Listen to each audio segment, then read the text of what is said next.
जादूगर ने जानबूझकर अपने हाथ से गुब्बारे को छोड़ दिया और वह गुब्बारा धीरे धीरे बैंक की इमारत की ओर उड़ने लगा। यह देखकर दर्शकों ने ऊपर देखना शुरू किया, लेकिन जादूगर ने बहुत दुखी होने का अभिनय किया। लेकिन परिणाम तो एक ही पल में निकला। वह गुब्बारा अचानक से तेजी से बड़ा होने लगा, फिर धीरे धीरे वह वापस जादूगर के पीछे आ गया।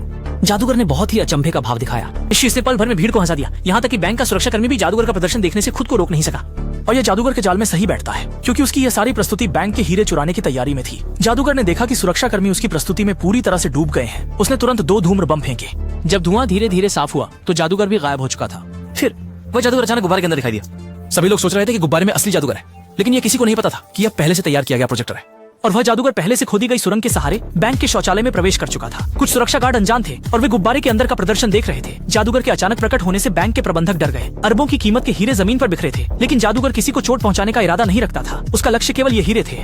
बाद में उसने प्रबंधक के हाथ को तिजोरी पर रखा और प्रबंधक के सामने ही सारे हीरे अपनी जेब में डाल ली। फिर शान से वहाँ से चला गया।